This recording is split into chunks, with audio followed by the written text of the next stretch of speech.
Hi everyone. Today I'm going to show you the different features available in Smartify app to control the Smartify switchboards, power strip and other Smartify products. So for example, we have added a smart switchboard which has 4 switch control and a fan control.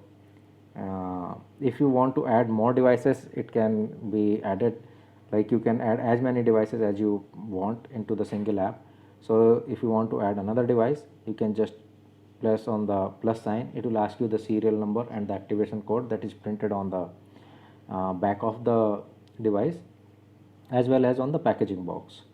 So you can add more devices into it. We have already added one device, but you can add as many devices as you want. When you add the device, you will see all the switches and the fan or whatever control are available. So we have added FV41 switch model which has 4 switch. So you see switch 1, switch 2, switch 3 and switch 4 entry, and it also has a fan. So you see a fan 1 entry. You can control the fan speed by sliding the bar.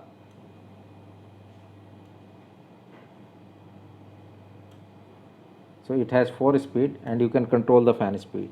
You can switch on, switch off your appliances directly from here, whatever switch you want to switch on.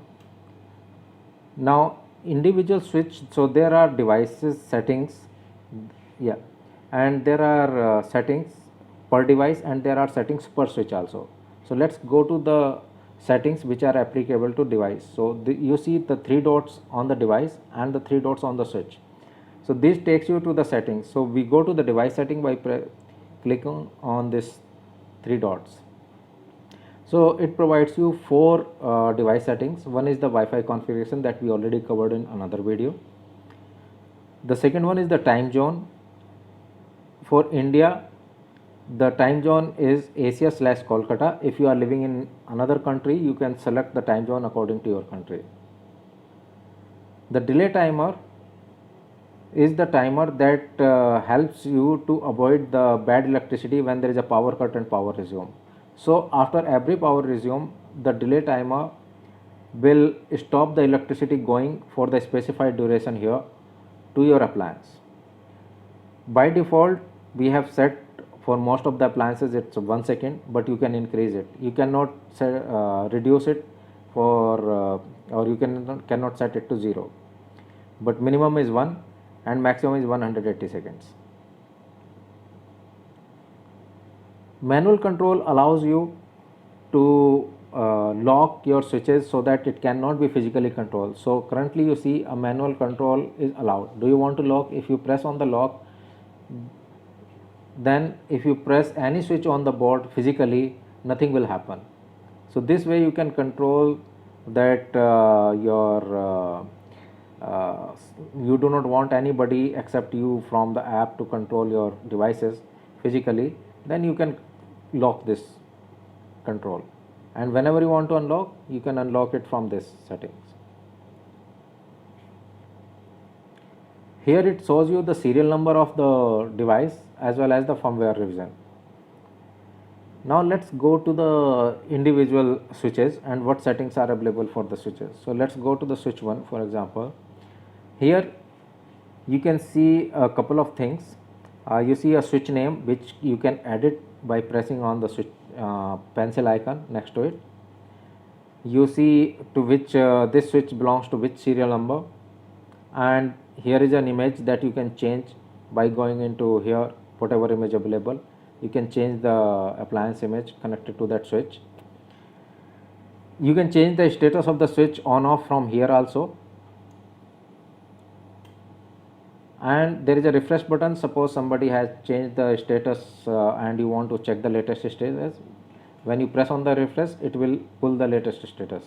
So if I switch on it manually, and like I switched on it manually and I saw an immediate notification that someone has switch 1 is turned on manually on this particular device.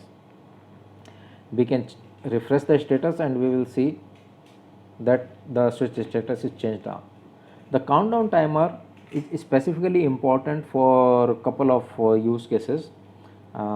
It basically the purpose of the countdown timer is to switch off specific appliance automatically after the given duration. To disable the countdown timer, you need to set it to 0, and if you enable it, it will automatically switch off your appliances whenever you switch it on, and it will switch off after the specified duration.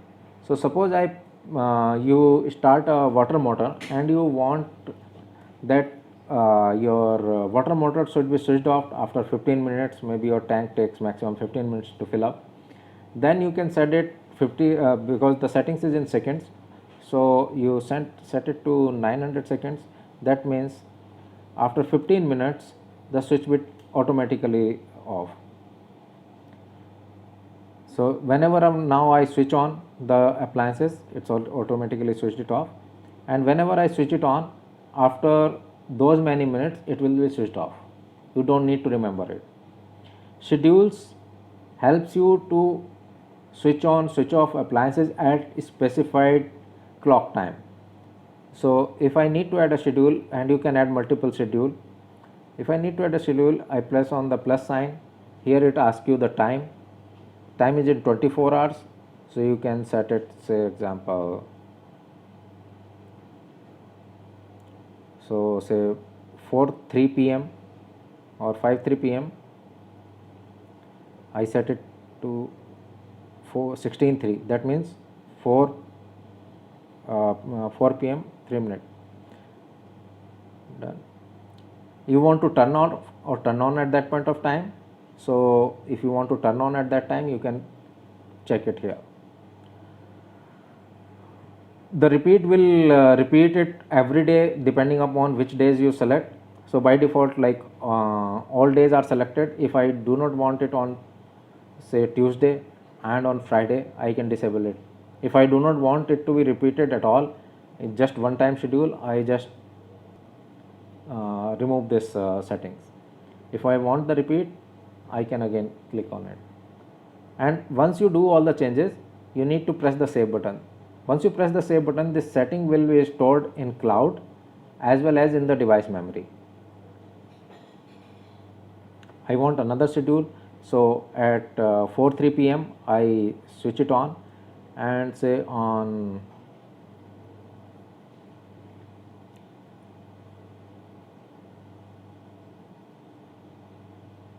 5 p.m. I switch it off.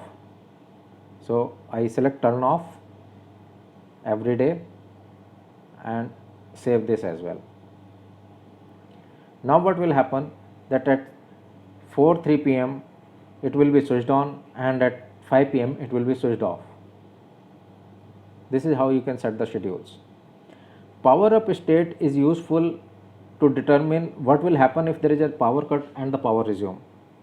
So by default from factory, we set the power up state to restore. That means if your light was on and there is a power cut and power comes back, it will restore the last state. So it was on, it will be on. If it was off, it will be off. If you want it to be changed, that whenever the power cut happens and power resume, I need my device to be on, you can select always on. Or if you want, like whenever my power cut happens and the power resume, I want every time it to be off, you can select always off. But the restore is best suited for the home appliances like fan, lights, etc. And always off may be suitable for like water motors. Suppose power cut happens and your water motor was running, power cut happens, you go somewhere, you don't remember that, and power comes back, if you set it to restore, that motor will automatically start and your water will start flowing. So it depends what use case you have, and depending upon that you can choose this setting. So for normal appliances, restore is the best option. Now we have the loop timer. Suppose you have a repeated activity, you want something to be 30 minutes on, 45 minutes off, another 30 minutes on, 45 minutes off. So some repeated activity on off cycles. So if you go through the schedules, you will have to put so many schedules. So loop timer basically gives you a better option to do the repeated activity. So here you can select how many. For suppose I want it to be on for 30 minutes, then off for 40 minutes, and the initial triggering event should be on or off.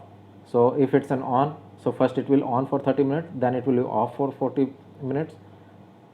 Disable on manual control. If you press the manual switch, physical switch, whether you want that cycle to break or not. So if I set it to no, even if you press any physical switch, the cycle will continue. If you put it off, say yes, what will happen? Whenever you try to control it physically, that cycle will break and the loop timer will stop. So there are different types of loop timer. Forever it will keep continuing, but depending upon disable on manual control setting, it may be stopped, otherwise it will run forever. You can also set it for fixed duration, like for next 5 hours repeat this cycle. So you can have a fixed duration or a forever. In forever you already selected. If you select a fixed duration, then it will ask you the duration, what time you want to start, total duration, and whether you want it to repeat every day or not. Once you press the start button, you will see it's running. So I set it for the forever and I start it. So the loop has been started. Once it's running, you see it's in the running state, you will see an option to stop it or restart it. So I stop it, you see the status is changed to not running. Now we have the power usage. Power usage will show how much power is consumed by your particular switch every month. And this power we do not calculate based on the voltage or the current. We monitor and we track the time for which a switch was on for the entire month. So if you know how much load is connected, suppose I know my 100-watt bulb is connected to the switch, it will start showing you the units, how many units it has consumed. So if you don't put any wattage, then it will show you the hours, for how many hours this switch was on in June. And if I enter 100 watt,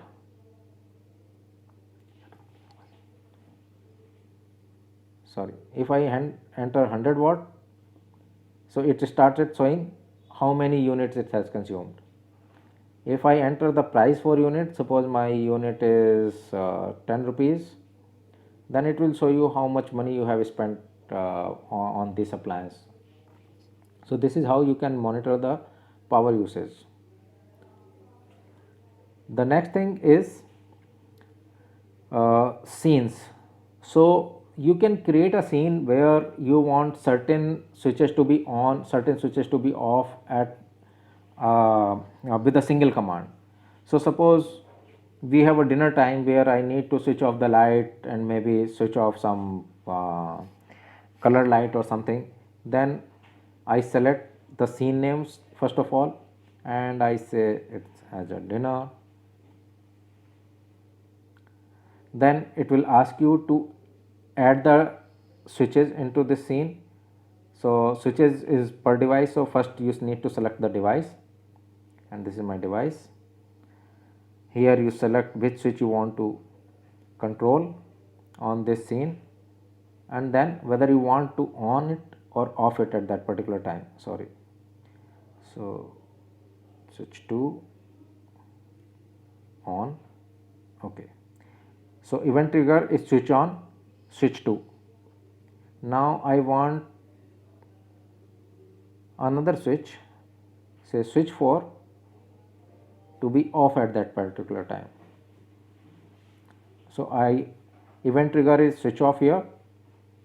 I want my fan speed to change, So I want just a fan to be on off at that particular time or change the speed. Suppose I want a fan speed to speed 3.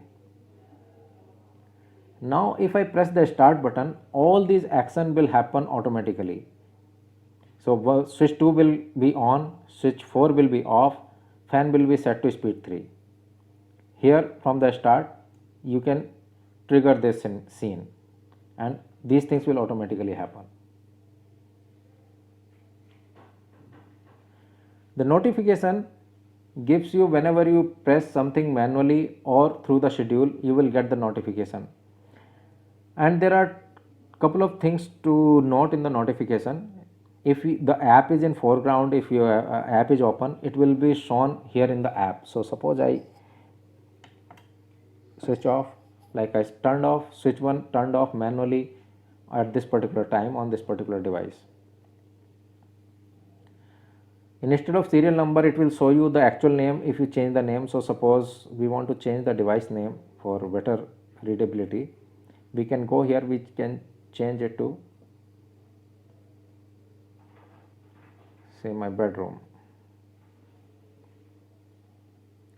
So this is how you can change the name of the device, and you will see here as a bedroom. So in the notification also it will start showing you the notification when it comes. So suppose I switch off now to switch to turned off manually at bedroom at this particular time. If the device is not in the foreground, device is not open and it is in suppose in the background, then also you will receive the notification, but on your home screen.